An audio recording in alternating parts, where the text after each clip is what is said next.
We are here today at the Brenthel Industries factory. Been building trucks for 20 plus years. This is actually the Baja kits they built for normal trucks. How long you guys been here now? 3 or 4 years. Yeah. Allison's office. Okay. More trophies, more trophies. My office, our RC truck. Oh yeah. So yeah, we work with Losi to build those RC trucks. Those are really cool. We do all the wraps in here. Basically, yeah, body storage, all the body panels. Yeah. Hoods, sides, and then the wrap over there, and then we install them and all the prefab stickers. So install of the wraps in here. We actually print them over here. In like a regular race season, like what's the damage control?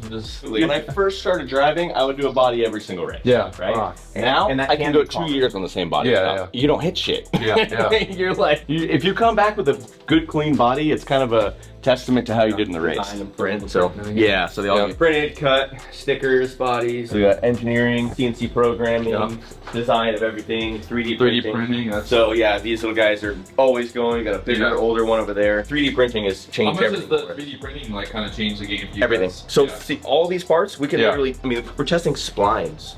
Right? So before we go in the CNC shop, you'll see out there, before we make this part, which is obviously time, expense, tooling, we can literally, we print one out, we put them on the trucks. I mean, look, you got overnight. bearings pressed in, and we fully tested. Obviously, we're not trying on a plastic part. No, but it fit and finish and all that. Absolutely. Yeah. So look, you can see splines here. It's like we're doing so many. I mean, back in the day, you'd have to like almost like outsource like getting like parts made to like before you could do all that. Now you do everything in house. We do it right. 3D printing. It's incredible. The dash right there. Yeah. These parts actually end up on the vehicle. So at first, it was kind of an issue of like, is the plastic durable? Again, you're not talking like structural components, but dash components and things like that. And now the materials can take the heat. Yeah. And it's really, really cool. It's pretty cool. Yeah, we do templates, fixtures. We even do organization right there. Yeah. Like the Milwaukee packouts. No, You've seen those? Put our own tools inside of them. Specific for the race trucks. Wow. So on the That's back.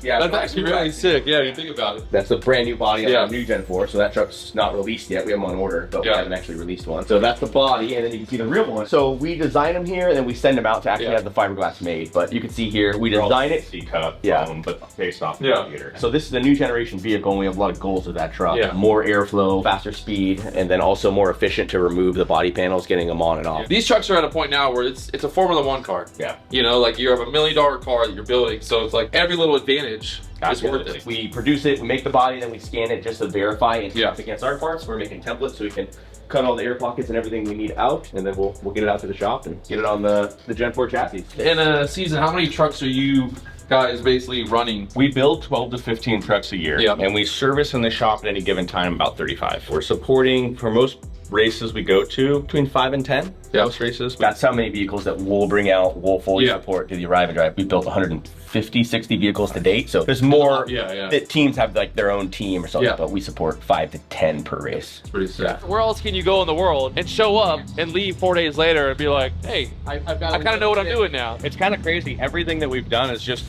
naturally happened. People are like, oh, it was a big business plan 20 years ago. I'm like, I really wanted a trophy truck. And then it was like, well, how do I drive? I need to coach more. And just one thing kept leading to another. I told a couple guys the price, like, wow, it's actually pretty cheap when you think about it. These are the uprights, billet uprights. The you know what an upright is. Yeah, look at me, I'm big time. Man, Really what an upright was like 20 years ago. Come on. These are all sand car parts. These sand cars we developed, all billet. All this, you'll see the machines over here, but we do them all in-house. It's funny because like people really don't understand how fucking strong this shit is. Oh my gosh. This is based, I mean, it's military grade. It's 70-75 aluminum. Which is basically like steel. Yeah, and it's just really light and really expensive. These are all hubs up here, so just replacement components for either new trucks or customers that have an issue, or a lot of people want spares. That's the huge advantage with you guys too. You guys have every part on the shelf. So if one of your customers has an issue, you could instantly have the part ready for it. You're doing so many pits. Your pit crew is fucking trained up. The Baja 500, our guys did 20 pit stops. Brian was saying they're like 2 tires changed. We get full gas in like under 40 seconds. Everything is done here. All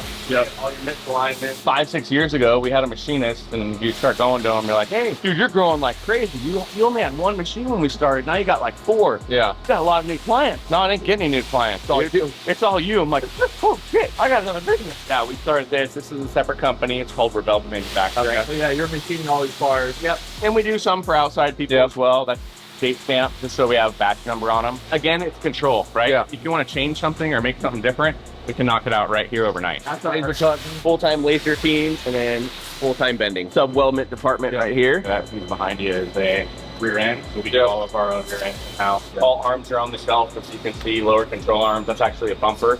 We have all bumpers custom made ahead of time. This is a luxury prerunner. So with the prerunner, the biggest benefit is obviously having the cab. You got AC, you're chilling. It makes it more comfortable so you can do more miles. Yeah, it's still very fucking capable. It's the exact same vehicle as much of the race truck as we can. We literally just configure the chassis to fit the cab. We even made the seat placement, and the steering wheel is identical to your race truck. That's actually amazing. It's our brand new Gen 4 cab. The evolution of these trucks, is it from the experience, or is it now technology is getting better and better? Like you're being able to build things that you dreamed of building before, where it's like now you can actually do it. Experience more. I mean, I think Jordan and I have a huge advantage compared to other builders because we are the only ones that actually drive them, and race them, and know how to build them and engineer them. We don't weld much anymore. At all. We get to feel it, right? You go out there and you can actually feel the difference. It's not just like looking at it from outside. I mean, driver input is great. We get driver input for everyone, but sometimes you have to put all those together and really figure out, how we can make it better, how we can make it I guess faster. it's also a game too of like someone might have input and you're like, I don't know about that. Driver preference. Yeah, exactly. And like, okay, what should we do to make the truck, better in this way or this way? And then what's a preference for a certain driver? That is an all-wheel drive trophy truck on a rotisserie right there. The rotisserie really helps you be able to weld underneath. Those are where all of our bench welding gets done. Small parts. All Subassembly. Our whole area to get ready for a race. So as you can see, fuel drums. So we got full-time guys literally just doing beadlocks. You come back from a race. Let's say you go down to Baja 1000. How many tires are you gonna take with you? Every how many trucks get around. Fucking A. So when we bring 10 guys, that's 250. 250 tires down there. And thousands for gallons of fuel. So these are sand cars. Fucking A, look at these things. They're pretty badass. Batmobiles. If you remember that dash from inside. That yellow part. So this is the actual part, and then it's all covered. iPads. Full swinging doors, use the blackout system for the coolers, iPad in the middle. How long you guys been building these now? Brand new. Probably took us 3 years to build the first one. We built 4 total so far, but all the suspension is fully billet. So what do these run flat out through the sand? Speed? I don't know. I mean, we've barely tested them, honestly. They're supercharged LS3s, they're all built internals, 120. So what do they rate them horsepower-wise? These ones are like 700. I mean, you could turn up the boost on it and new internals, and you can literally have 1,500, 2,000 in a second. Same motor. This is a 2-seater version, and that's a 4-seater version. What's the thing gonna be out the door? $1 million. Fuck it. This has a lot of options and and all that stuff, so they don't have to be that much. If you want to start, I mean, if you're gonna do it, right? 750, but then this one in that range, 800. Supercharged, 1,000 horsepower. Air conditioning, of course. So you got to stuff a lot of stuff into the chassis, of course. Everything a race truck, and then everything. Well, a lot of the features that regular trucks might have. This one's got a winch in the front, winch in the back. Got a billet badge for Brenthel on the front. That's pretty sick. Yeah. Hydraulic jacking systems. So if you get a flat tire, you just hit a button and lift the truck up. All custom level interior. Got the third seat too, that's it. Steering wheel is even tilt wheel and sequential paddle shifting. Basically that side's mainly customers, and then Jordan and I own 7 right now. And we have 6, 7 trucks out right now. 7 between the race and the school. Like a lot of these guys, they purchase a truck either new or used or whatever. And these guys, most of them, I think, have never put it on a trailer. Our crew digs it out, they drop it off, they put it back on. Some of them land in a helicopter, get out, get their suit and their helmet, and that's it. That's a huge benefit, right?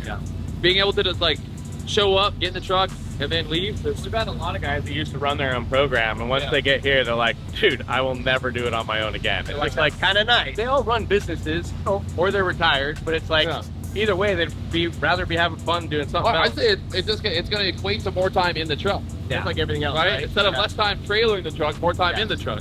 Hey, it's been a pleasure. Thank you guys for letting us come in and checking it out. You bet. The Brenthel brothers, they're doing it big. We'll see what happens. Trying. Check it out.